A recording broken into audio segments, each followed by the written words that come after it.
시청자 여러분 안녕하십니까? 신통방통 윤태현입니다. 어제 오후 윤석열 당선인이 직접 2차 인선을 발표했죠. 뭐니 해도 가장 눈에 띄는 인사는 한동훈 검사장을 법무부 장관 후보자로 지명한 것이었습니다. 5년 전 윤석열 당선인이 서울중앙지검장에 발탁됐을 때만큼 파격적인 인사가 아니었나 싶은데요. 특히나 전날 민주당의 검수완박 당론 채택이 있었던 터라서 더욱 눈길을 끌었습니다. 실제로 한동훈 지명자는 지명 직후 검수완박은 반드시 저지해야 하는 법안이라고 지적하기도 했습니다. 민주당에서는 당장 대국민 인사 테러라는 강도 높은 비판이 나왔습니다. 민주당이 이렇게까지 강도 높은 비판을 내놓는 데는 그만큼 한동훈 후보자가 민주당 입장에서는 가장 싫고 또 가장 두려운 존재가 아닐까 그런 생각이 듭니다. 오늘 시토방통은 민주당이 검수완박을 강행 처리하겠다는 상황에서 윤석열 당선인이 한동훈이라는 카드를 꺼내든 그 의미를 집중적으로 분석하겠습니다. 광고 후에 다시 찾아오겠습니다. 잠시만 기다려주십시오. 네, 목요일 시토방통 시작하겠습니다. 오늘 시토방통은 새 정부의 2차 인선 소식으로 문을 열겠습니다. 윤 당선인이 이번에도 직접 기자들 앞에 서서 인선을 발표했는데 이번 역시 능력 위주의 인선임을 강조했습니다. 그리고 그 핵심은 한동훈 법무부 장관 후보자였습니다. 먼저 영상 보겠습니다. 존경하는 국민 여러분, 장관 후보자와 대통령실 인선을 발표하겠습니다.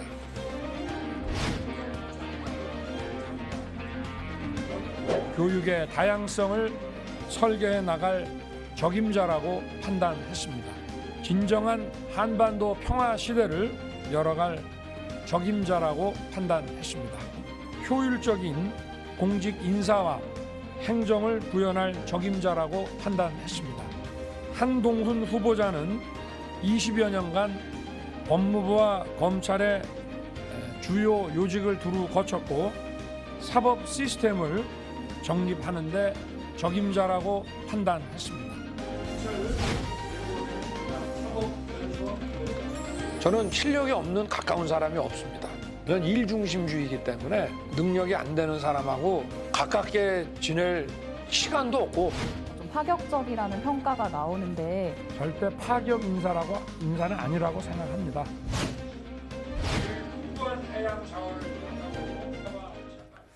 자, 중앙지검장에 본인이 발탁됐을 때만큼 파격적인 인사라는 평가가 나오고 있는데 윤 당선인은 절대로 파격적인 인사는 아니다라고 조금 전에도 말하는 걸 저희가 들려드렸었는데 왜 파격적인 인사는 아니라고 본인은 생각하는지 그 이유를 조금 더 들어보겠습니다. 한동훈 법무부 장관 후보자에 대해서 좀 파격적이라는 평가가 나오는데 한동훈 후보자는 수사와 이런 재판 같은 법 집행 분야뿐만이 아니라 또 검찰에서의 그 여러 가지 기획 업무 등을 통해서 이 법무 행정을 담당할 최적임자라고 저는 판단했고 절대 파격 인사는 아니라고 생각합니다. 그리고 유창한 영어 실력으로 또 다양한 그 국제 업무 경험도 가지고 있고 이 법무 행정이 경제 발전을 뒷받침할 수 있는 그 법무 행정의 현대화 그리고 글로벌 스탠다드에 맞는 이런 사법 제도를 정비해 나가는데 적임자라고 판단했습니다. 한동훈 후보자의 법무부 장관 지명은 정말 누구도 예상치 못한 카드였습니다. 그 어느 언론사도 한 검사장이 통이동 사무실에 등장하기 전까지 전혀 몰랐습니다. 그동안 한 후보자는 중앙지검장이나 수원지검장 같은 수사권이 있는 자리에 중용될 것이라고 많은 함한평들이 올라왔었는데 수사권이 없는 법무부 장관에 내정이 됐습니다. 김경진 위원님, 그 이유는 뭐로 평가를 좀 하십니까? 일단 윤석열 당선인이 법무검찰에 대해서 바라는 이 후보 시절에 내세웠던 공약사항에 대해서 가장 이해도가 깊은 사람이다 이렇게 판단을 하신 것 같아요. 네. 그러니까 일단 윤 당선인 같은 경우 후보 시절에 수사지휘권 없애겠다. 그다음에 정치 권력이 검찰 수사에 또 경찰 수사에 대해서 일체 관여하는 것을 없애겠다. 그래서 민정수석실의 수사 관여 기능 또 법무부 장관의 검찰에 대한 수사지휘권 폐지하겠다. 이 부분을 가장 잘 실천할 수 있는 사람이 누군가 한동훈 후보자라고 본 것 같고요. 그다음에 앞으로 이제 법무행정 또 검찰과 관련해서 제도 개혁이 민주당발로 있을 수도 있는데 네. 그와 같은 상황을 고려했을 때 한동훈 검사장 같은 경우 과거에 법무부 검찰국 검사를 했었고 대검에서 기획과장을 했거든요. 근데 대검 기획과장이나 법무부 검찰국 검사라고 하는 것은 검찰의 제도적 장래, 제도적 미래, 제도 설계를 담당하는 그 역할을 했었던 자리입니다. 그렇기 때문에 그와 같은 어떤 제도 변화의 어떤 국회 추동에 대해서 적절한 대응을 할 수 있는 인선이 한동훈이다 이렇게 본 것 같고요. 세 번째는 이제 검사로서 일을 할 때 네. 가령 이제 뭐 SK도 그렇고 SK 최태원 회장도 그렇고 뭐 삼성도 그렇고 네. 뭐 현대자동차 그룹도 그 거대 이 자본이나 재벌에 대해서 수사했던 경험도 있고 네. 또 조국 사건 수사하면서 사실은 지금 문재인 정부의 미움을 받았던 거 아니겠습니까? 수사지휘를 하면서.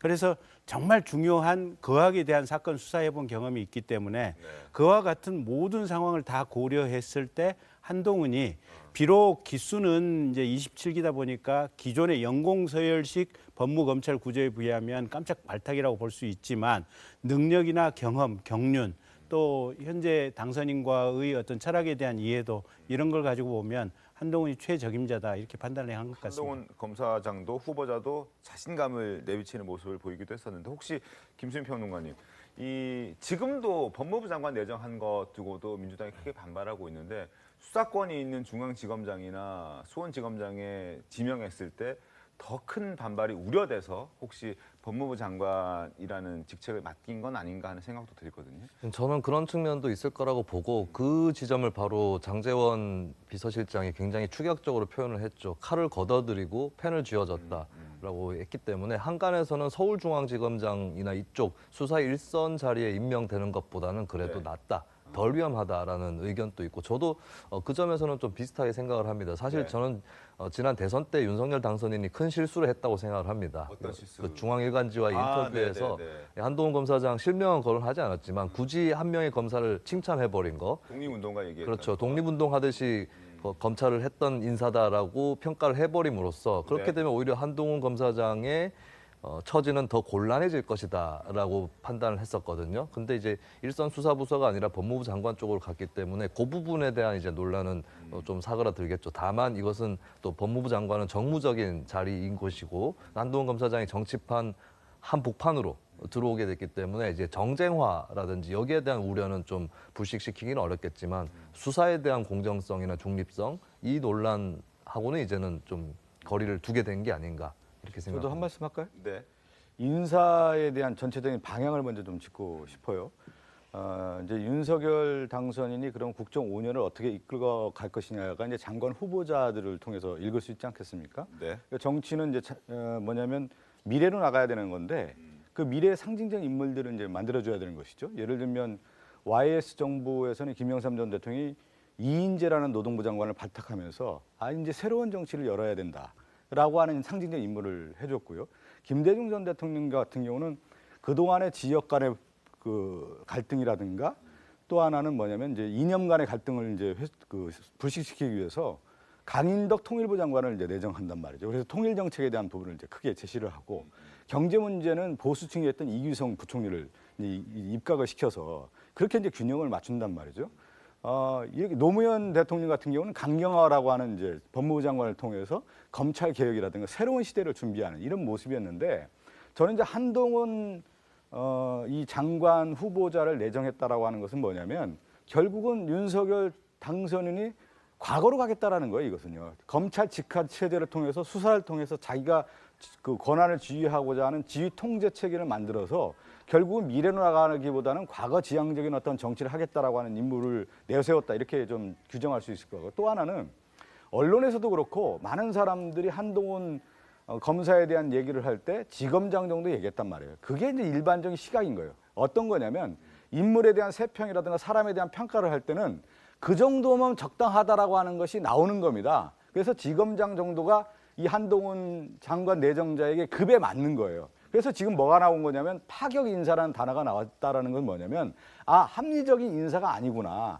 이것은 실질적으로 윤석열 당선인이 내정을 했다고 하지만 후보자를 지정을 했다고 하지만 일반적인 보통 사람들의 시각, 특히 검찰 내부의 시각과는 동떨어지는 시각이기 때문에 과연 그리고 한동훈 검사가 그동안에 검사만 했지 이 법무부 장관이라고 하는 것은 뭐냐면 검사는 칼을 쓰는 직업이란 말이에요. 사람을 치는 작업인데 법무부 장관은 칼을 쓰는 게 아니라 칼집에 넣어놓고 위험을 해서 실질적인 어떤 행정체계를 만들어가는 사람인 건데 과연 계속 칼을 쓰는 사람을 쓰는 것이 저는 인사에 맞는 것이냐. 제가 그 김경진 의원님께서 몇 가지 지적을 해서 제가 한 3가지 저도 정리를 해봤는데 이 인사가 과연 앞으로의 시그널은 미래지향적 정치가 아니고 과거지향적 정치로 가는 시그널이다. 이렇게 저는 분석하고 있습니다. 알겠습니다.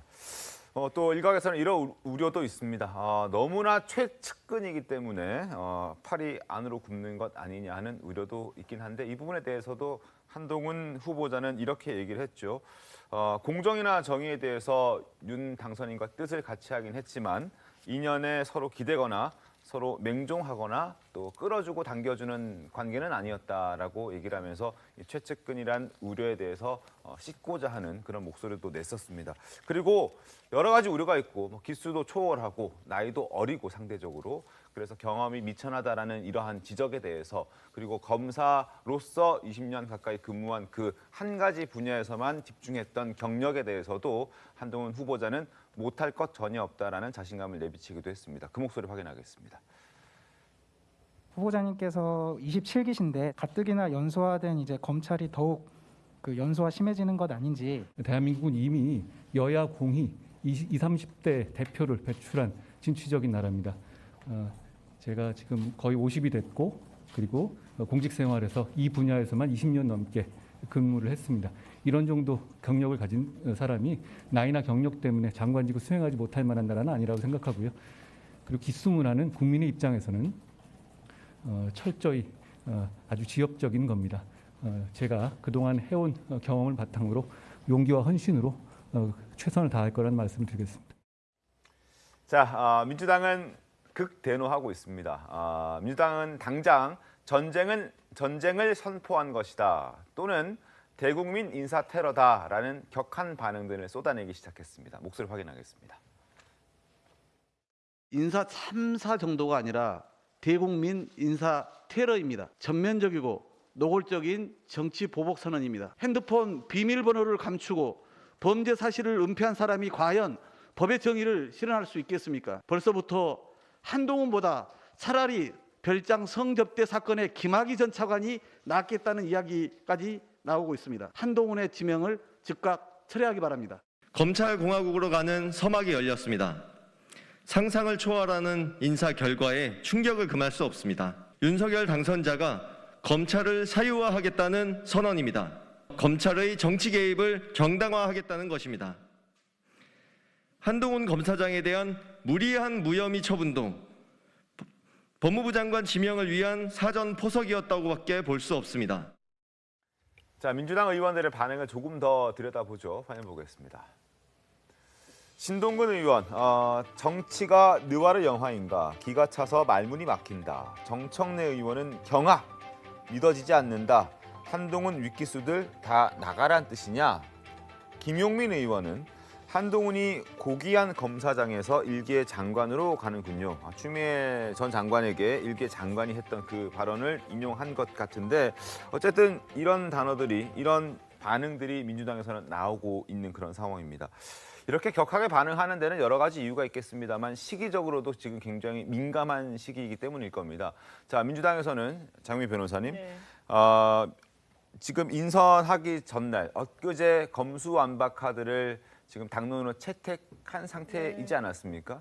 여기에 대해서 이제 맞불 성격으로 아마 민주당에서는 받아들일 것 같아요. 한동훈 카드를 윤 당선인이 꺼내 들었다는 것 자체에 대해서 여기에 대한 불만도 상당히 크겠죠. 저는 그런 의도였다면 윤석열 당선인이 더더군다나 정치적인 정무적인 감각이 없다. 왜냐하면 오히려 사실 검수완박이라는 부분이 수기 과정을 제대로 좀 못 거친 부분도 분명히 있습니다. 속도를 내고 있기 때문에 사실 뭐 민노당, 진보당에서도 뭐 전격적으로 지지하고 있지는 못한 뭐 이런 국면이 있었는데 한동훈 검사장을 법무부 장관 후보자 후보자로 내정하는 순간 이 부분에 대해서는 검수완박이라는 게 필요할 수 있겠다. 검찰개혁은 대의명분으로서 반드시 가져가야 되는 부분이 있다라고 생각하시는 분들이 상당히 많을 겁니다. 왜냐하면 지금 뭐 장제원 의원이 이야기한 것처럼 칼 대신 펜을 쥐어줬다라고 이야기하지만 저 정치적인 수사에 불과하다고 생각합니다. 법무부 장관이 어떤 자리입니까? 검찰 인사권을 행사할 수 있습니다. 그렇다면 본인들이 문재인 정부를 비판했던 친정부 검사를 주요 수사에 배치함으로써 정권을 겨냥하지 못하게 했다. 그런 오해에서 한동훈 검사장, 법무부 장관이 되면 자유로울 수 과연 있을까요? 왜냐하면 이분 같은 경우에는 사실상 정치 선언을 한 더더군다나 민주당에 대한 증오와 혐오를 아주 노골적으로 언급했던 그런 현직 검사입니다. 그렇다면 인사권을 행사할 때 이게 제대로 된 인사라고 이야기할 수 있을 것인지, 또 법무부 장관이 어떤 권한을 갖고 있습니까? 상설특검법을 본인이 추진을 할 수 있는 그런 권한을 부여받은 자리입니다. 그렇다면 본인이 마음만 먹는다면 정부의 어떤 주요 인사들, 정치인들을 겨냥한 상설특검법을 활용한 뭔가 정치적인 수사를 할 수 있다. 그런 자리에 한동훈 검사장을 앉혔다는 건 국민들에게 어떤 신호로 갈 것인가. 윤석열 후보도 대선 국면에서 본인이 정치적인 보복을 할 거 아닌가라는 우려를 불식시키지 못했던 부분이 분명히 있습니다. 그런데 그것을 불식시키기는커녕 인사로 마침표를 찍었다. 그렇다면 윤석열 당선인이 이야기하는 민주당을 향한 협치라는 건 사실상 물 건너갔고 그 책임은 당선인에게 부과가 될 겁니다.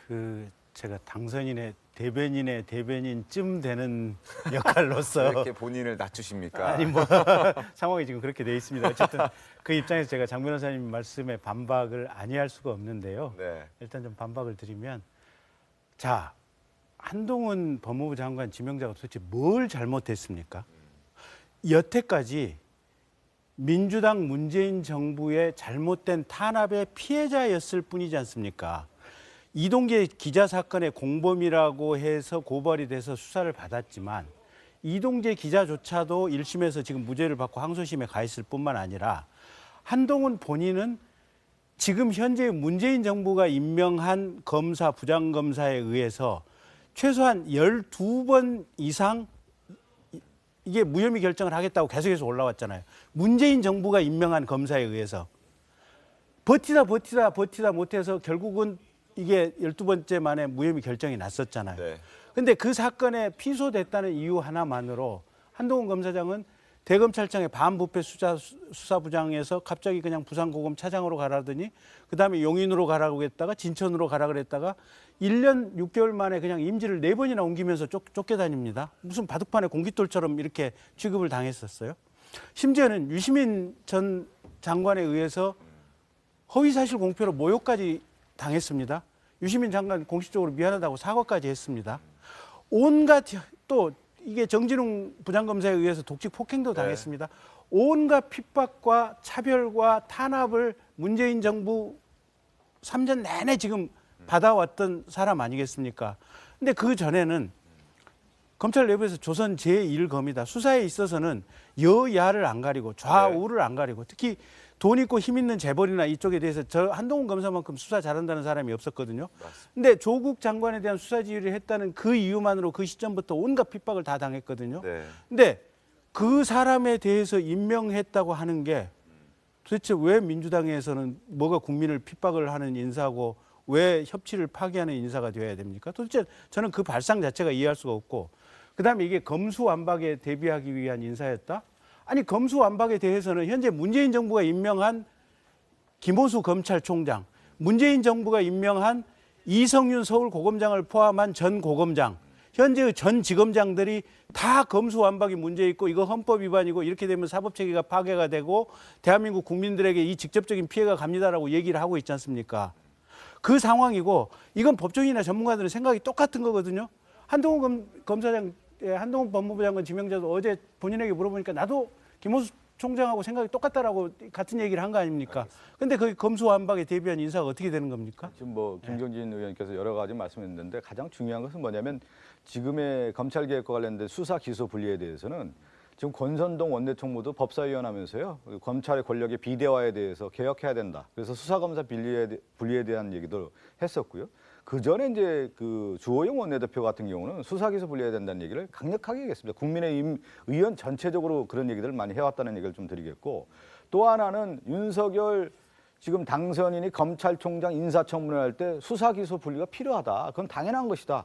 우리 사회가 그만큼 늦어졌다라는 얘기를 했던 당사자입니다. 그리고 김호수 검찰총장 역시 검찰총장 당시에 보면 수사기소 필요하다는 얘기예요. 뭐냐면 우리 역사에서 그 검찰 권력이라고 하는 것은 비대화됐기 때문에 견제와 균형의 원리, 독점이 아니라 권력의 분산의 원리에 맞게 수사기소 분리를 해야 된다는 것은 누구나 다 인정을 하고 있는 거예요. 근데 그 시점에 대해서는 지금 해야 된다는 것이 저희 민주당 입장이고 너무 늦었다라는 거예요. 그런데 지금 실질적으로 윤석열 당선인이 그동안에 얘기해왔던 거 당선인 신문에서의 검찰 장악이라고 하는 부분이 우리가 지금 의심의 눈초리를 보고 있는 거 아니겠습니까? 그 당사자가 누구냐? 지금 한동훈 검사장이 다시 법무부 장관 후보자가 되면서 이게 실질화되는 것이 아니라고 하는 것을 우리가 보고 있는 것이죠. 알겠습니다. 그러한 인식이 있다는 것을 분명히 알아야 되는 겁니다. 자, 검수완박 이 단어 하나에 지금도 열띤 토론, 더 열띠게 불이 붙고 있는 그런 상황입니다. 어제 한동훈 후보자도 첫 일성으로 검수완박에 대해서 입장을 밝혔습니다. 반드시 저지해야 하는 법안이다. 강하게 말했습니다. 목소리 확인하겠습니다. 그리고 윤 당선인도 사실 이 검수완박에 대해서 한동훈 검사장을 지명하면 맞불 성격이 될 수도 있다라는 해석을 아마 했을 것이고 평가를 들었을 겁니다. 그러나 어제는 그 거리를 좀 두는 듯한 답변을 내놓았습니다. 한동훈 검사장과 그리고 윤석열 당선인의 목소리를 이어서 확인하겠습니다. 검찰 수사권 박탈의 문제에 대해서는 이 나라의 모든 상식적인 법조인, 언론인, 학계, 시민단체들이 전례 없이 한 목소리로 반대하고 있습니다. 반대하는 이유에 대해서 한번 생각해 주시기 바랍니다. 그 이유는 자명합니다. 이 법안이 통과되면 국민들이 크게 고통받을 것이기 때문입니다. 한동훈 법무장관 지명이 검수완박에 대한 대응 차원이냐는 얘기들도 나오는데 그 상관없고 우리 법무행정을 좀 현대화하고 국제 기준에 맞게 사법 시스템도 좀 바꾸고 국제적인 그 커뮤니케이션을 좀 원활하게 하기 위해서 미국 변호사고 영어도 잘하는 그리고 수사와 재판 경험이 많은 한동훈 검사장이 법무장관 하는 것이 가장 적합하다고 판단한 겁니다. 김수민 평론가는 지금 논란에 대해서 어떻게 좀 보십니까? 일단 방금 화면에 나왔던 내용부터 말씀을 드리면 네. 영어를 잘하는이라는 말을 굳이 할 필요가 있었을까? 저는 그 말을 듣고 이제 지난 대선 때 굳이 윤석열 당선인이 과거도 있고 예고도 있고 해가지고 좀 논란이 있었던 그게 좀 생각이 났는데 저 같으면 차라리 글쎄요, 이 정치권에 이 정도의 센 농담이 가능할지 모르겠는데 추미애 전 장관께서 법무연수원이라든지 이쪽으로 보내주셔가지고 거기서 공부를 아주 깊이 했다. 이렇게 좀 받아쳤을 수는 있을 것 같습니다. 일단 검수완박에 대해서 네. 이제 같이 연동해서 논란이 있는데 저는 사실 검수완박을 반대하는 입장인데 반대하는 입장으로서 오히려 한동훈 법무부 장관 인선이 되는 걸 보면서 난감하다는 생각을 했고 실제로 여러 법조인이나 검찰 내부에서 그런 의견이 좀 나오고 있다고 합니다. 사실 한동훈 후보자는 현재 후보자 신분인 것이고 아마 검수완박에 대해서 여론전에 전면에 나설 것으로 그렇게 짐작이 됩니다. 그리고 공보 쪽에 굉장히 탁월한 역량을 갖고 있는 검사라는 것은 예전부터 정평이 나 있었기 때문에 네. 일종의 검수완박 반대쪽 대변인으로서 그렇게 활약을 할 것은 명확해 보여요. 다만 이 문제가 과도하게 정쟁화되고 있다라고 하는 점 그런 것들이 더 특히 검찰 내부에 검찰의 중립성이나 독립성 이런 것들을 소중하게 생각하는 검사들 입장에서 이 문제가 결국에 당파 대 당파 대 문제로 접근하게 되고 또 검찰이 마치 국민의힘하고 가까운 것처럼 이렇게 비춰지게 되면 검수완박을 막아내는 것도 오히려 좀 수월하지 않을 수 있다라고 하는 걱정들이 검찰 내에 있고 저도 비슷하게 생각을 하거든요. 그런 의미에서는 뭐 당선인의 의도하고는 별개로 검수완박을 저지하는 데 있어서는 오히려 좀 힘들어지게 만드는 인사가 아닌가 좀 그런 우려가 좀 들기도 합니다. 알겠습니다. 자, 그리고 한동훈 후보자 추미애 박범계 법무장관 시절 남발됐던 그 수사 지휘권을 언급하면서 자신은 사용하지 않겠다라는 소신도 밝혔습니다. 이어서 확인하겠습니다. 그 인수위에서 이제 법무장관 수사 지휘권 폐지를 약속을 하셨는데 당선인이 이미 약속한 것이고 저도 지난 박범계 장관, 추미애 장관 시절에 있어서 수사지휘권이 남용된 사례가 얼마나 국민에게 해악이 큰 것이었는지에 대해서 실감하고 있습니다. 제가 장관에 취임하더라도 수사지휘권을 구체적인 사건에 대한 수사지휘권을 행사하는 일은 없을 거라고 말씀드립니다. 수사 지휘권을 행사하는 일은 없을 것이다라고 말씀을 드릴 수 있습니다라고 했던 이 한동훈 후보자의 발언에 지금 김어준 씨는 어떻게 얘기를 했을까요? 오늘 아침에 라디오에서 또 자신의 입장을 밝혔습니다. 한번 들어보겠습니다. 왜 법무부 장관의 수사 지휘권을 폐지하고 민정수석도 없애겠다고 한 건지 이제 다 이해가 가죠. 어차피 대통령과 법무부 장관이 한 몸이고 법무부 장관은 검찰과 한 몸인데 중간에 쓸데없이 민정수석을 둘 이유도 없고 따로 수사 지휘할 일도 없다는 거죠. 나 이외엔 아무도 검찰 건들지 말라고 인사권도 예산권도 따로 주겠다고 한 거 아닙니까? 대통령에 의한 검찰 직할 통치, 검찰 제국의 시대가 열리는 거 아닌가요? 그러므로 더더욱 검찰 수사권 분리 반드시 필요하다. 자, 수사 지휘권으로 시작해서 검수 완박으로 마무리를 짓는 김어준 씨 목소리 보셨는데 어떻게 좀 보셨습니까? 아니 문재인 정부는 검찰 직할 통치 안 했나요? 뭐 추미애 장관, 박범계 장관이 했던 짓들, 심지어는 박범계 장관 같은 경우 장관 취임하시고 그런 워딩도 하셨잖아요. 나는 법무부 장관 이전에 민주당원으로서 당원 신분이 우선이다. 거기에 따라서 직무를 하겠다. 이렇게 말씀하시지 않았나요? 그게 정파에 의한 직할 통제 아닌가요? 이게 근데 저게 지금 검찰이 마치 지금 민주당이나 이 진보 진영에서 검찰이 악마인 것처럼 생각을 하고 있고 검찰이 죄도 없는데 지 멋대로 사람을 잡아가고 압수수색을 하고 체포를 하고 구속을 할 수 있는 것처럼 얘기를 하고 있거든요. 아니 이 자리에서 장윤미 변호사도 계시지만 체포영장 발부받고 압수영장 발부받으려면 판사님한테 발부받지 않나요? 거기에 필요한 소명자료 가지고 가서 이렇게 영장 발부에 필요한 자료가 소명이 돼야만 발부받지 않나요? 검찰이 지 맘대로 압수수색 하나요? 검찰이 지 맘대로 사람 체포해 올 수 있나요?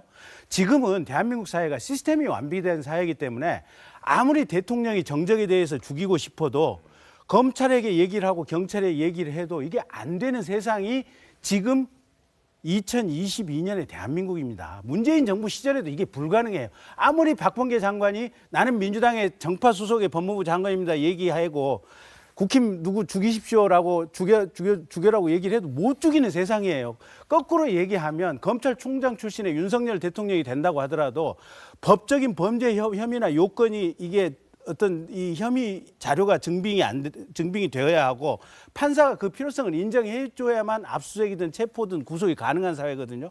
근데 저 말씀의 전제는 검찰이 지들 멋대로 뭐든지 다 할 수 있다는 것을 전제로 하시는 말씀 아니에요. 보면 김어준 씨 말씀이 생각이나 전제 자체가 틀려먹은 거예요. 지금 시스템에 의해서 다 지금 완비가 돼 있고 대한민국은 그럴 수 있는 세상이 아닙니다. 그런데 왜 그럼에도 불구하고 법원의 견제를 받는데도 불구하고 검찰이 정치적인 이런 그 중립성을 제대로 담보하지 못한다는 어떤 의심을 받느냐. 이거는 이를테면 뭐 산업부 블랙리스트 사건, 검찰이 들여다보지 않으면 법원은 아예 사후적으로 검토조차 못하는 구조인 겁니다. 그러니까 검사가 뭘 수사하겠다고 마음 먹어야 이 부분과 관련해서 법원이 영장을 내주는 그런 구조로 돼 있는 겁니다.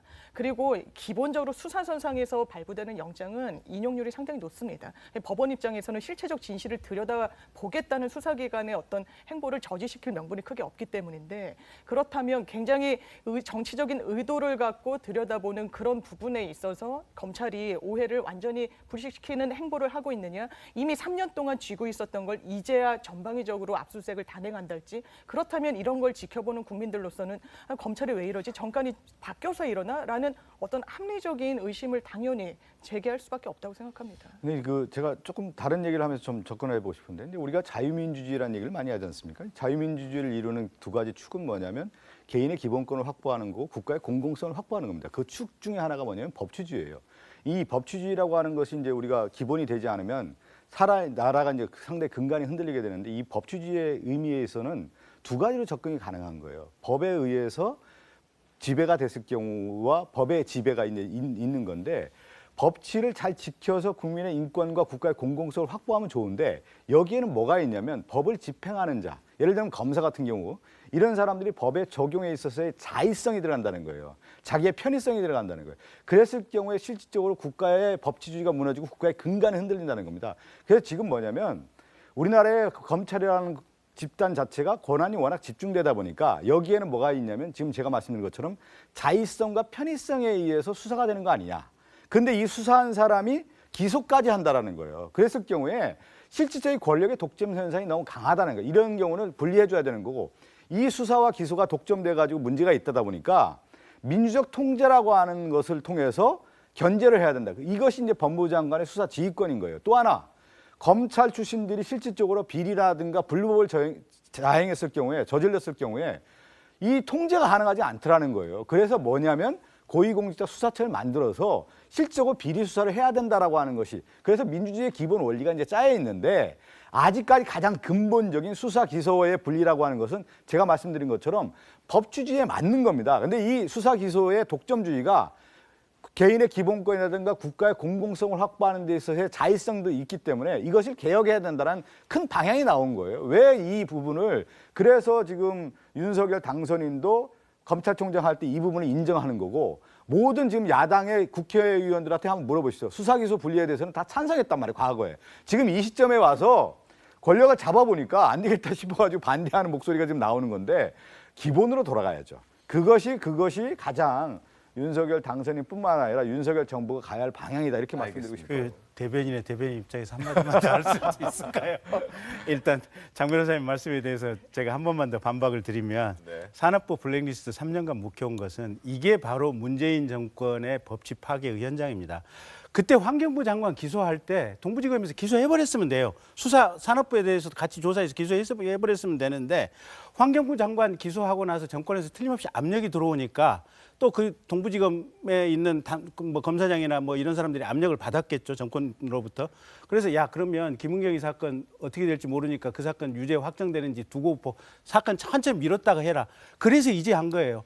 3년간 미룬 것 자체가 문재인 정부의 압력에 의한 어떤 사건 수사였다. 지금 저는 이렇게 해석을 하고 있고 두 번째 박성준 의원님에 대해서 좀 반박을 드리면 자, 옆나라 일본도 동경지검 특수부에서 전현직 수상에 대해서 수사를 하고 있습니다. 검찰에 대해서 하고 있고 미국도 뉴욕에 있는 검찰, 뭐 전국에 있는 검찰에서 고위 권력자들에 대한 수사는 미국의 연방검찰이 다 하고 있습니다.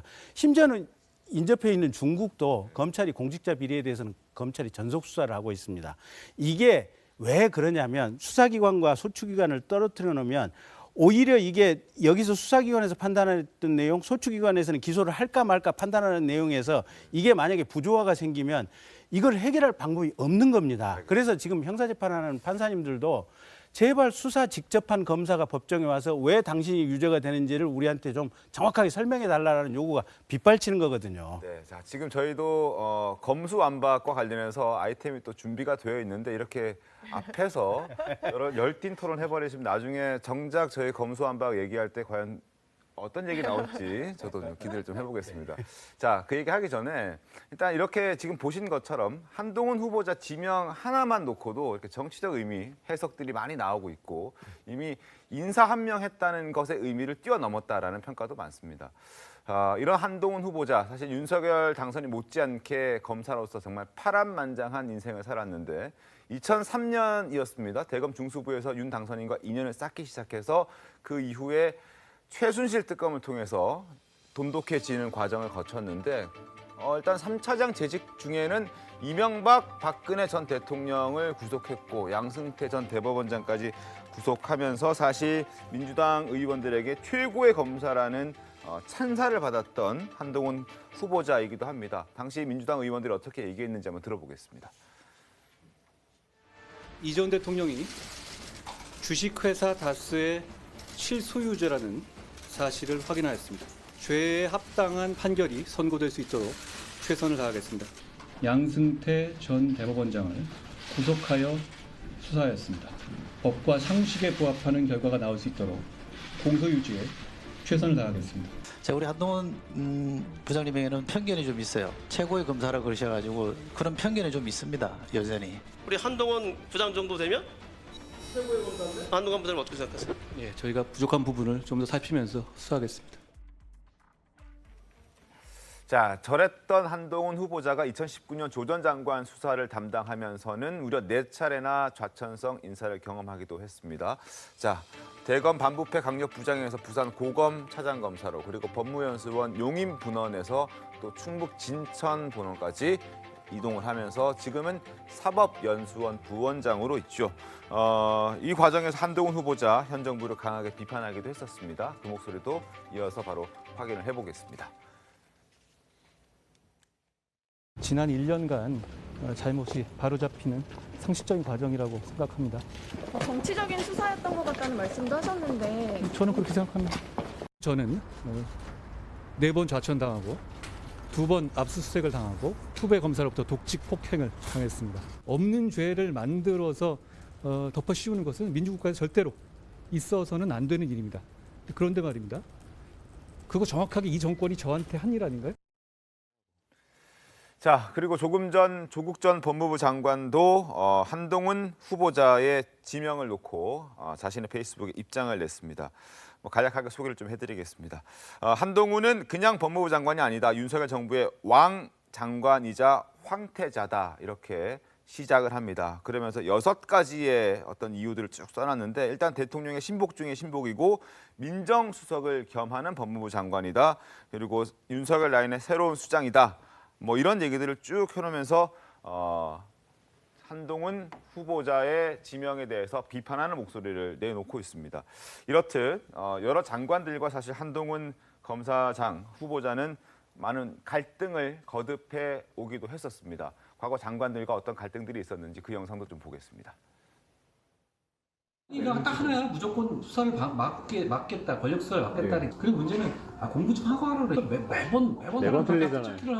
지금까지 맞는 말을 한 적이 한 번도 없잖아요. 아니, 일개 장관이 헌법상의 국민의 알 권리를 뽀샵질을 하고 있어. 국민의 알 권리가 나중에 알아도 될 권리야? 공개된 녹취록과 영장 기재 범죄 사실을 보셨죠? 어떤 생각이십니까? 자괴감을 느꼈습니다. 일개 장관이라는 말을, 검사장이라면 상당히 고위 간부인데요. 고위 간부로부터 그런 막말을 듣는 것에 대해서는 상당히 자괴감을 느꼈습니다. 자, 추 전 장관의 입장도 이제 궁금해지는데, 아직 김수민 평론가님, 추 전 장관의 입장은 아직 나온 게 없죠. 네, 그게 가장 좀 포인트인 것 같습니다. 그러니까 조 전 장관의 입장은 제가 방금 간략하게 소개를 해드렸는데, 저도 예측을 어느 정도 해봤는데 조 전 장관이 먼저 발언할 거다. 예, 그렇게. 조 전 장관이 먼저 얘기를 할 것이다. 추 전 장관 발언이 그만큼 늦어질 거다. 일단 거기까지는 예측이 맞았네요. 근데 그게 충격을 많이 받아가지고 말을 아끼시는 건지, 아니면 센 걸 준비하고 있기 때문에 일부러 참으시는 건지 모르겠습니다만 조금 비교적 침묵이 더 길어지고 있는 그런 상황인 것 같고, 일개 장관이라고 아까 그 표현에 대해서 좀 발끈했던 그런 과거도 있고, 그리고 뭐 중간에 박범계 장관이 있긴 했지만 사실 한동훈 후보자가 장관이 된다면 뭔가 효과가 추미애에서 바로 한동훈으로 넘어가는 듯한 느낌도 없지는 않거든요. 예, 그런 부분들에서 더 이제 민감하게 느껴지는 것 같습니다. 알겠습니다. 자, 추 전 장관의 입장도 어떻게 나올지 저희가 좀 기다려 보겠고요. 민주당에서는 이제 청문회 준비를 하겠죠. 어떤 공격 포인트를 좀 갖고 있습니까? 제가 이제 좀 보면 이제 한동훈 이제 장관 후보자의 이제 언어를 좀 몇 가지 좀 살펴보면 이 공적 언어와 사적 언어를 구분하기가 상당히 어려운 사람인 것 같아요. 예를 들어서 공무원 신분으로서 나와서 언론 플레이하면서 자신의 입장을 내세우는 건데, 그러면 법무부 장관 할 때 그럼 검사 후배들이 다 언론에 나와가지고 법무부 장관 욕하는 건 다 괜찮은 겁니까? 공무원의 직분에 맞지 않다는 거죠. 그러니까 사적 언어와 공적 언어를 구분하는 능력이 안 되는 거고, 지금 얘기를 하는 거 보면 일개 장관이라는 표현이라든가, 어제도 보면 나쁜 놈 잡는다 뭐 그런 표현을 쓰더라고요. 보면 이 나쁜 놈이라고 하는 단어에는 어떤 의미가 있냐면 개인적 감정이 들어가는 거예요. 누가 나쁜 사람입니까? 그 나쁘다라는 것은 법적인 집행을 하는 사람은 불법이냐 탈법이냐 유법이냐를 가지고 판단해야 되죠. 불법을 저지른 사람에 대해서는 강력하게 징벌하겠다 이렇게 얘기를 해야지, 어디서 그냥 나쁜 사람 다 이렇게 해야 된다. 이런 걸 볼 때 이 공직자 수행을 하면서 공적인 일을 해야 되는 자리에 있을 때 얼만큼 할 수 있는지 저는 상당히 의문이 든다. 좀 지켜봐야 될 것 같고요. 청문회 자리에서는 그야말로 저는 한동훈 검사가 칼을 썼던 사람인데 국정 수행을 할 수 있는 능력을 갖고 있냐에 대한 자질 검증이 저는 있을 거라고 봅니다. 그것에 대해서는 철저하게 검증해야 되는 거고, 지금 한동훈 검사장이 검사 시절에 포렌식 자기 휴대전화 비밀번호 안 풀었지 않았습니까? 그러면 검사들 만약에 비리에 대해서 휴대전화 안 풀었을 경우에 어떻게 하겠다라고 하는 것도 답변해야 되는 거고, 하나부터 해서 제가 볼 때는 공직 수행으로서의 장관을 할 수 있는지 저는 철저하게 청문회에서 검증해야 된다고 봅니다. 알겠습니다. 역대 장관들 장관급 인사청문회 때 항상 핫한 인사청문회로 법무부 장관 인사청문회가 꼽혔었는데 이번에도 어김없이 한동훈 법무부 장관 후보자 인사청문회는 뜨거운 감자가 될 것 같다는 생각이 듭니다. 그리고 저희가 이야기를 하는 중에 한 패널께서 환경부 김은경 전 장관과 관련된 수사를 하는 과정에서 동부지검이 잠깐 스톱하고 산업부는 나중에 수사를 했다 하는 과정, 이 설명을 하는 과정에서 정부의 압력이 있었을 것이다라고 얘기를 해주셨는데 물론 확인된 부분은 아닌 것이고 개인적인 생각이라는 점을 말씀드리고 정리를 좀 하도록 하겠습니다. 자, 그리고 한동훈 검사장의 깜짝 발탁에 사실 가려졌지만 2차 인선에서 또 하나 살펴볼 대목이 있었습니다. 이번 2차 인선에서도 안철수계 사람들이 한 명도 없었다는 점입니다. 안 위원장은 지난달 30일 사실 자신의 총리직을 고사했을 때도 웃으면서 기자들과 농담을 하는 상황이었는데 어제 안철수 위원장은 취재진의 질문에 아무런 답도 하지 않는 방식으로 불편한 심기를 여과 없이 드러냈습니다. 지난달 30일의 모습, 어제의 모습 이어서 확인하겠습니다. 제가 꿈꿔왔었던 국정 전반에 대한 그런 일들을 직접 이렇게 계획하고 펼칠 수 있는 기회를 가지게 돼서 훨씬 보람이 있었습니다. 지난 15일간 소회인데요. 거기에 대해서는 궁금한 점은 없으세요? 다들 지금 관심이 딴 데가 있어가지고 저 개인적으로는 당선인께 본인의 뜻을 펼칠 수 있는 공간을 열어드리는 것이 더 좋지 않을까라는 생각을 하게 됐습니다. 오늘 내가 인선 발표 나왔으니까 몸으로 많이 말씀하지 마시고 오늘은 그냥 가실게요. 다음에 또 언제 일정이 만나셨어요? 있어요? 아, 저희 잠깐만 만나서 무슨 얘기 하셨는지만. 수고하십시오. 당선인께서 오늘 좀 그 인선에서 배제됐다는 얘기가 해석이 나와가지고. 공동정부 구상에는 좀 문제가 없는 건가요?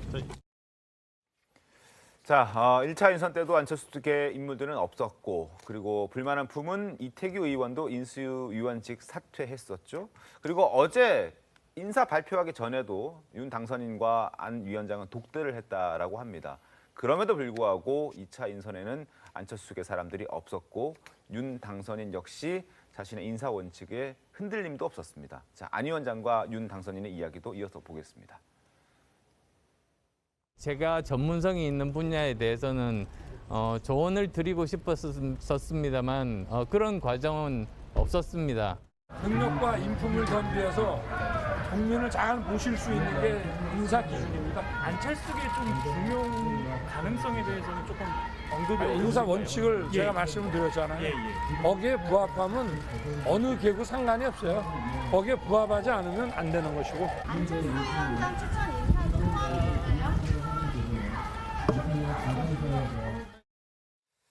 자, 저 얘기를 들어보면 김경진 의원님 추천은 받았는데 인사 검증을 해봤더니 안철수 위원장이 추천한 인사들은 본인이 생각했던 원칙과 기준에 부합하지 않는다. 결격 사유가 있었다라고 해석해야 됩니까? 결격이라기보다도 그 해당 장관직에서 현재 2022년 기준으로 가장 필요한 역할을 하는 사람을 뽑았을 때 1순위는 아니었다 이렇게 봐야 될 것 같습니다.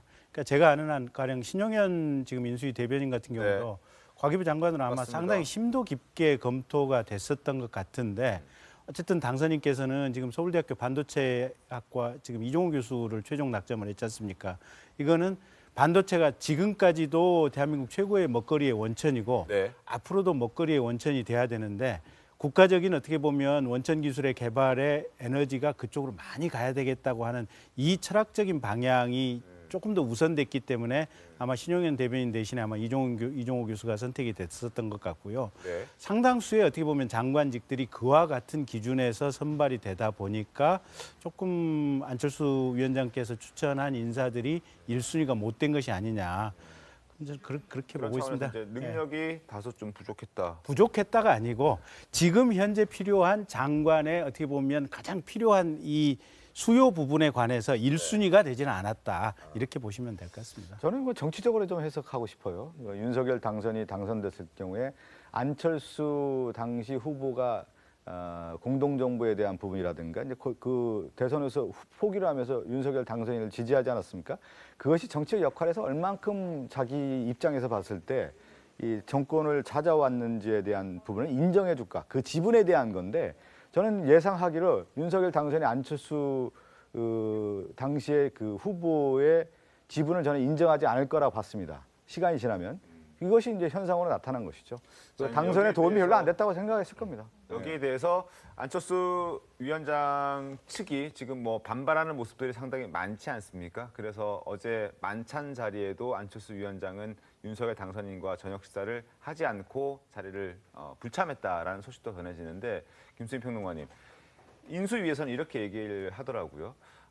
지금 임기 5년이 길다. 인수위 기간이 짧은데 이 인수위 기간이 짧은 여기에서에 너무 집중하거나 여기에 목을 매지 말고 임기가 기니까 차차 뭔가 보답을 하겠다라는 취지의 얘기를 한단 말이죠. 여기에 대해서 안철수 측에서는 어떻게 생각할까요?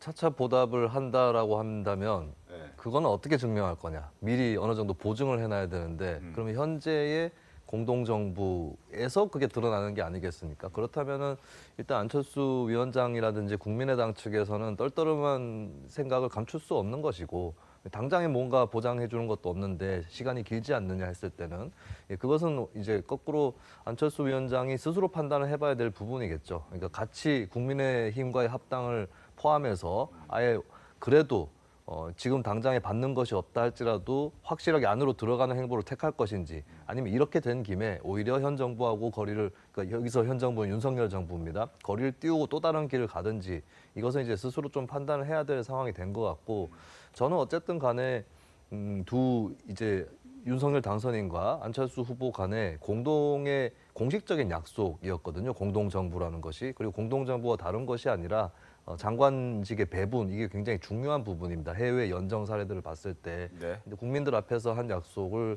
거의 이제 어기게 된 것이 아닌가 이 부분은 좀 윤석열 당선인한테도 큰 책임이 있다라고 보여지고 안철수 위원장한테 뼈아픈 부분은 이런 상황을 예측하지 못했다는 말인가라는 겁니다. 그러니까 후보 단일화를 하더라도 차라리 내가 권력 배분을 받지 않겠다. 정권 교체를 위해서 단일화를 하고 내가 사퇴를 할 뿐이다.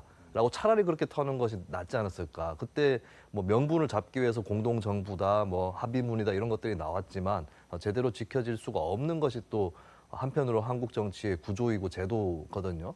그런 걸 감안했을 때는 안철수 위원장도 만약에 여기서 떨려나게 된다면 명분 있게 떨려난다기보다는 좀 버림받은 거에 가까운 그런 그림이 되지 않나 싶습니다. 자, 그런 차원에서 오늘 안철수 위원장은 모든 일정을 공개하지 않은 상황입니다. 일정을 중단했다라는 보도도 나오고 있는 그런 상황인데 장유미 변호사님 혹시 안철수 위원장이 이 위원장직마저 던져버리는 상황이 벌어지진 않을까요? 그런 가능성도 아주 닫혀 있다고 보긴 어렵겠죠. 이 정도로 본인이 이게 불만이 있다라는 상황을 언론에 정말 숨기지 않는 그런 지경까지 왔다는 건 이게 궁극적으로 윤석열 당시 후보가 어떻게 약속을 했습니까? 우리 사이에 무슨 문건까지 필요하냐? 나라는 사람을 신뢰해라. 그런데 그 부분과 관련해서 정말 신뢰를 보여주고 있지 못하다는 이런 점이 드러나고 있다면 앞으로 지금 뭐 윤석열 정부에서는 정무장관까지 신설할 정도로 국회와의 어떤 정무적인 관계 신경 쓰겠다고 이야기하고 있지 않습니까? 그런데 기본적으로 그런 부분에는 신뢰가 뒷받침돼야 되는데 이 윤석열 대통령을 과연 이런 야당이 믿을 수는 있을 것인지 신뢰할 수 있을 것인지 그 한 단초를 보여주고 있다는 점에서 이 부분도 잘 봉합해야 되지 않을까 생각합니다. 알겠습니다. 자, 오늘도 3차 인선이 있습니다. 이제 18개 부처 중에 2개 부처 고용노동부와 농림축산식품부 장관 인선이 오후 2시에 예정이 되어 있는데 여기에 안철수 측에서는 추천하지 않겠다라는 입장을 밝히기도 했었거든요. 과연 어떤 결과가 나올지 한번 지켜보도록 하겠습니다. 인선에 문제가 발생하면서 합당도 여전히 오리무중인 상황인데 사전 조율은 다 끝났는데 발표를 못하고 있다. 이것도 사실 좀 힘들어지지 않을까라는 우려도 있습니다. 어떤 상황인지 좀 지켜보도록 하겠고요. 그리고 앞서 한동훈 법무부 장관 후보자를 얘기하면서 검수완박 얘기를 저희가 쭉 했었습니다. 반대 의견을 밝혔다라고 말씀드렸는데 김호수 검찰총장도 어제 긴급 기자회견도 열었고 또 검수완박에 결사 반대한다는 입장을 거듭 밝혔습니다. 만평 보면서 검수완박 이야기를 본격적으로 해보겠습니다. 아니 4월 안에 처리한다고라. 뭔 놈의 일을 요렇게럼 군대 작전하듯이 한다냐. 나가 이거는 반드시 막을 것이오. 대통령님 저 좀 쫓아 보시죠. 이런 법안 통과되면 국민이 크게 고통받는데 두고 볼 수만은 없지. 내가 장관 돼서 이 법안 반드시 막아낼 테니 안심하시오. 오, 능력 있는 한 검사장, 아니 한 장관, 저 좀 쫓아 도와주시면 감사하지라. 야, 이건 뭐 말문이 막혀 말이 안 나오네. 이쯤 되면 대국민 인사테러네 테러. 우리랑 좀 잘해보자는 의지 자체가 없나 본데. 우리도 막 한 끝까지 가보입시다. 자, 김호수 총장 모습도 이어서 확인하겠습니다. 민주당에서 추진하는 법안의 핵심 요체는 뭐냐면 범죄 수사를 오로지 경찰에게 전담시키겠다, 독점시키겠다는 것입니다. 4.19 혁명 이후에 헌법에는 수사의 주체를 검사만으로 규정하고 있습니다. 헌법에 위반되는 것이죠. 그것도 정면으로. 필사즉생의 각오로 모든 절차와 방안을 강구해서 최선을 다해서 호소하고 요청드리도록 하겠습니다. 자, 대통령께 직접 만나보고 싶다, 뭐 이런 얘기도 김 총장은 했는데 어쨌든 검수완박이 헌법의 정면으로 위배된다는 게 지금 김 총장의 입장입니다. 이런 얘기를 했더니 민주당 윤호중 비대위원장은 헌법 공부를 다시 하라라고 얘기를 했다고 합니다. 이어서 들어보겠습니다. 헌법에는 수사의 주체를 검사만으로 규정하고 있습니다. 헌법에 위반되는 것이죠. 그것도 정면으로. 김호수 검찰총장은 헌법 공부를 다시 해야 될 거라고 생각을 하고요. 이인신의 구속에 대해서는 검사가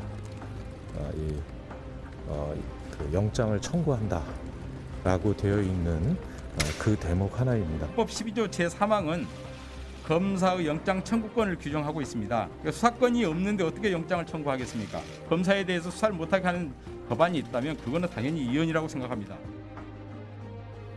자, 장윤희 변호사님 어떻습니까? 사실 이 부분과 관련해서 헌법을 저도 그래서 다시 한번 좀 들여다봤습니다. 헌법의 12조와 16조에 검사의 권한과 관련해서 규정이 돼 있는 내용은 수사권을 검찰이 갖는다가 아니라 영장 청구권을 갖는다라는 겁니다. 지금 김호수 총장이 이렇게 이야기합니다. 어떻게 수사를 안 하는데 영장 청구를 할 수 있겠느냐. 영장 청구권을 갖는다는 것 자체가 수사권이 전제된 개념이다라고 하는데 그렇다면 지금은 어떻게 검찰이 영장 청구를 하고 있는지. 검사 수가 지금 전국에 2,000명, 이건 또 법정돼 있습니다. 법으로 규정돼 있습니다.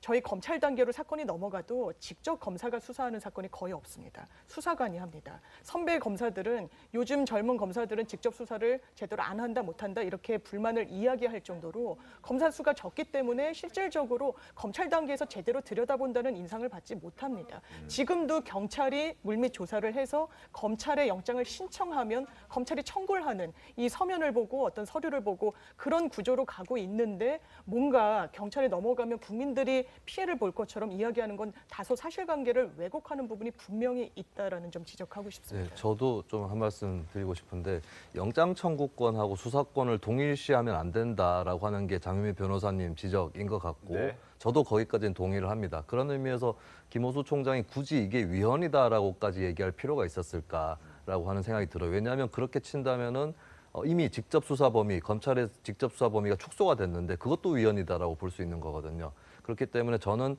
이거를 뭐 헌법 위반이다 이렇게 말할 건 아니라고 봅니다. 검수완박을 가지고. 근데 다만 헌법에 영장 청구권이 검사한테 있다라고 한 그 취지를 본다면 영장 청구권이 있다는 것은 수사 지휘권이 있다라고는 해석될 수 있는 거거든요.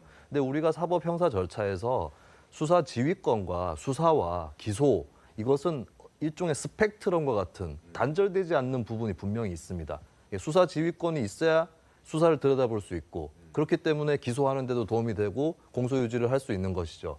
그리고 수사 지휘권이 그냥 지휘권만 있어서 되는 것이 아니라 프랑스, 독일의 검찰처럼 때로는 직접적으로 또 수사를 할 수 있어야 지휘권도 어느 정도 발동이 또 되는 것입니다.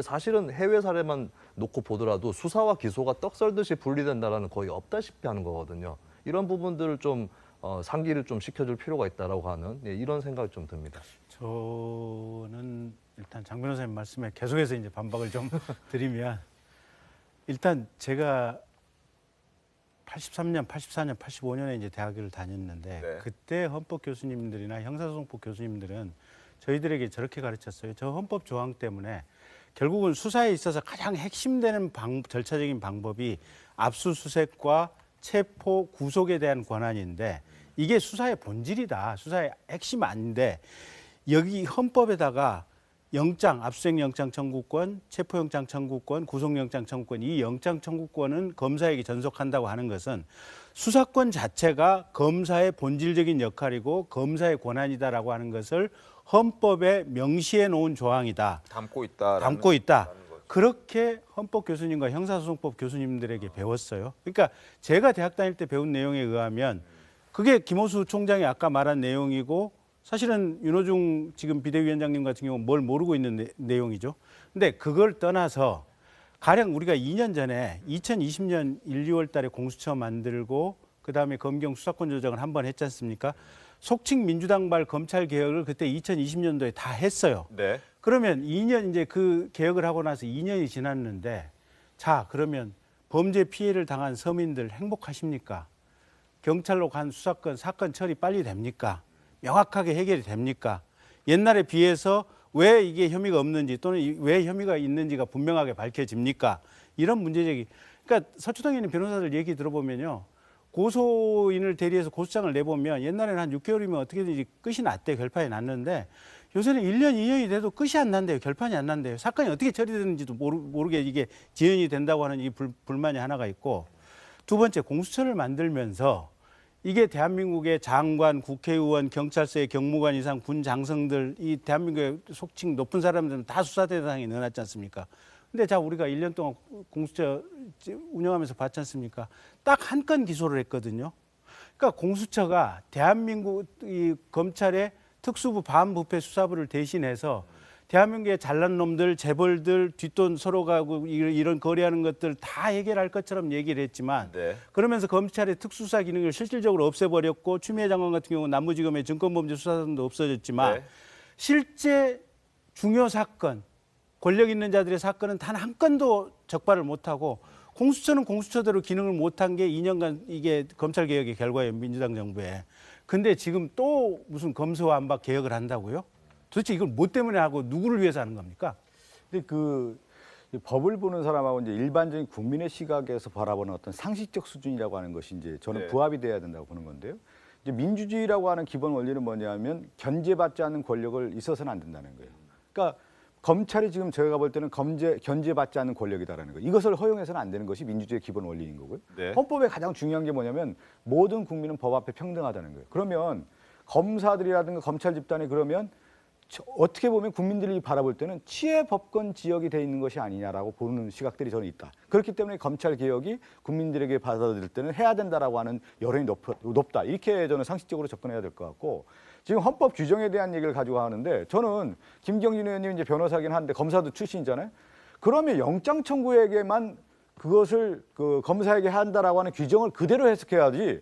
그걸 가지고 수사까지 할 수 있고 수사 지휘할 수 있고 모든 걸 할 수 있다라고 확대 해석하는 것이 저는 맞느냐. 그것이 오히려 법 앞에 평등이 저는 위배된다. 이렇게 접근을 하고 가야만 그래서 결론은 뭐냐. 수사 기소를 분리하는 쪽으로 가는 것이 모든 우리나라의 법학자가 됐든 정치인들 다 그걸 찬성했던 겁니다. 알겠습니다. 자, 김호수 총장이 문 대통령에게 정식으로 면담을 요청했었는데 오늘은 지금 국회를 조금 전에 방문을 했습니다. 지금 저 모습이 여러분 보고 계신 모습이 조금 전 국회를 찾았던 김호수 검찰총장의 모습인데 박광원 국회 법사위원장을 만나기 위해서 오늘 국회를 찾아갔다고 합니다. 이 자리에서 일단 여러 질문들이 쏟아졌을 텐데 검찰총장으로서 검찰의 수사기능 폐지 법안을 빼앗아 간다는 건 일단 이해가 되지 않는다. 그리고 교각사루 같은 일들이 더 이상 벌어져서는 안 된다라는 입장들을 좀 밝혔던 것 같습니다. 청와대도 아직 구체적인 면담 요청에 대한 어떤 답변이 나오지는 않았는데 상황을 좀 지켜보도록 하겠고 국회 상황도 함께 살펴보겠습니다. 자, 그리고 지금 국회에서는 사실 검수완박을 놓고 여야가 정면으로 충돌하고 있는 그런 상황인데요. 이준석 대표는 검수완박 프레임을 꺼내들면서 이게 이제 지민완박이다. 지방선거에서 민주당이 완전히 패할 것이다. 이런 얘기들을 했다라고 합니다.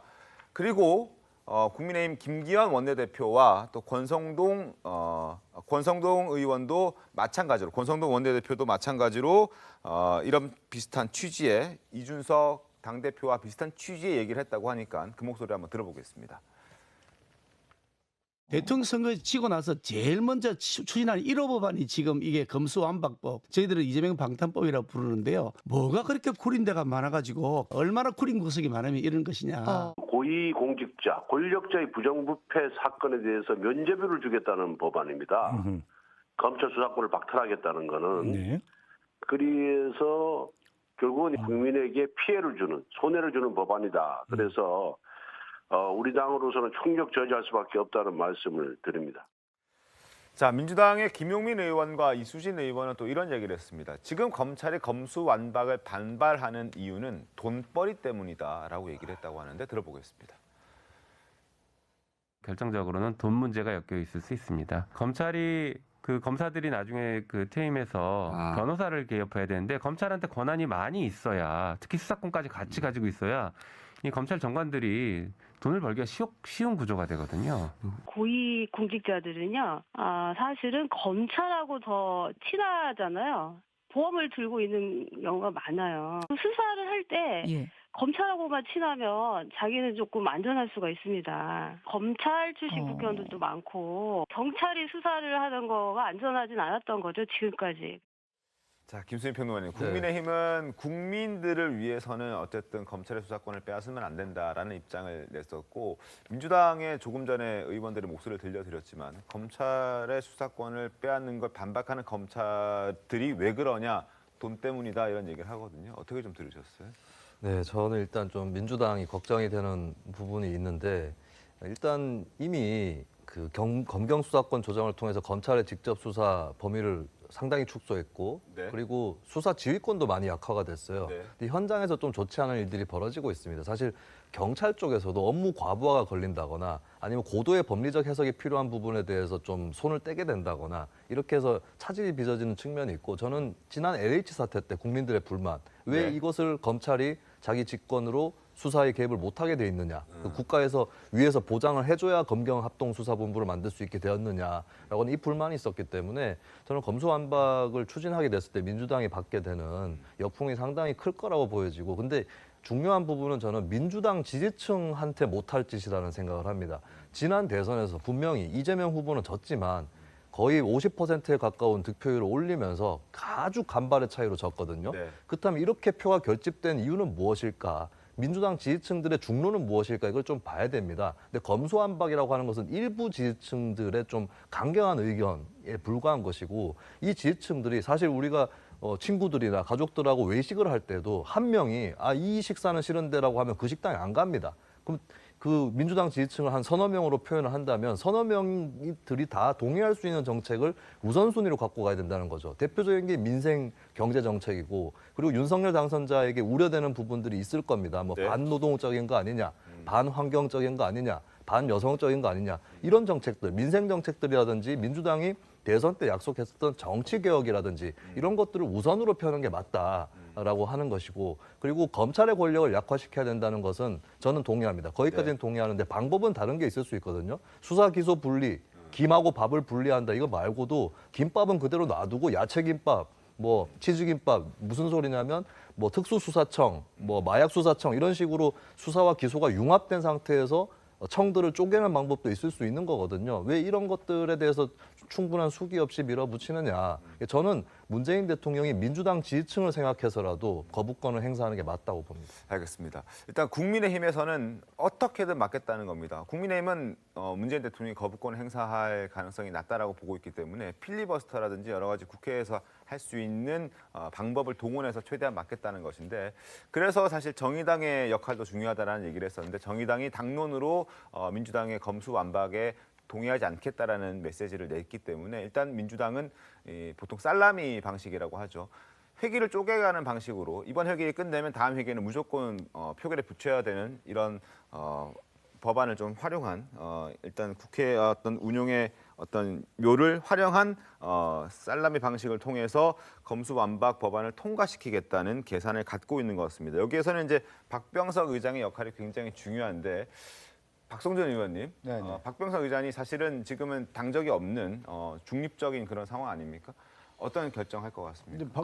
박병석 의장 얘기하기 전에 좀 제가 전체적으로 좀 아까 나온 것 중에 이제 지방선거에 대한 얘기도 있고 그런데 이제 보면은 저는 역사의 전환점에 꼭 짚고 넘어갈 개혁 과제들이 분명히 있다고 봐요. 예를 들면 이제 권위주의 정부에서 끝나고 나서 이제 김영삼 전 대통령이 이제 하나회를 척결하면서 이제 문민 통제, 군에 대한 문민 통제를 강화하지 않았습니까? 그러면서 국정원 개혁이라든가 권력기관 개혁들, 경찰 개혁도 쭉 이뤄왔는데 지금의 시대 과제는 뭐를 봤더니 검찰 개혁이라는 거예요. 그것은 저는 이 민주당 정부에서 또 민주당의 어떤 다수 의석에 있는 것은 역사적 소임이 이것을 반드시 해야 된다라고 하는 것을 과제로 줬다. 그래서 저는 지방선거의 유불리와 상관없이 이것은 역사적 과제이기 때문에 반드시 해야 된다는 생각을 좀 갖고 있는 거고요. 네. 이것이 이제 지금 뭐냐면 우리 민주당의 의총에서 나왔다고 하면 이제 그것이 이제 법사위로 가게 되고 그 다음에 이제 국회 본회의를 가게 되고 이제 그 의장의 이제 권한에 사유권에 영향이 있는 건데, 저는 그러한 앞서 얘기한 것처럼 이러한 시대적 과제를 해결하는 데 있어서 박병석 의장도 저는 의식을 갖고 있고 그런 소명 의식이 있다고 저는 보고 있습니다. 알겠습니다. 자, 박병석 의장의 결정도 이 첨예하게 엇갈리고 있는 이 상황을 정리할 수 있는 한 표가 될 수 있기 때문에 어떻게 그 표를 행사하게 될지도 한번 지켜보도록 하겠습니다. 자, 더 많은 얘기를 나누고 싶지만 시간 관계상 여기서 좀 정리를 해야 할 것 같습니다. 잠시 뒤에 돌아오겠습니다. 네, 오늘 준비한 신통방통 여기까지입니다. 내일도 신통하게 돌아오겠습니다. 고맙습니다.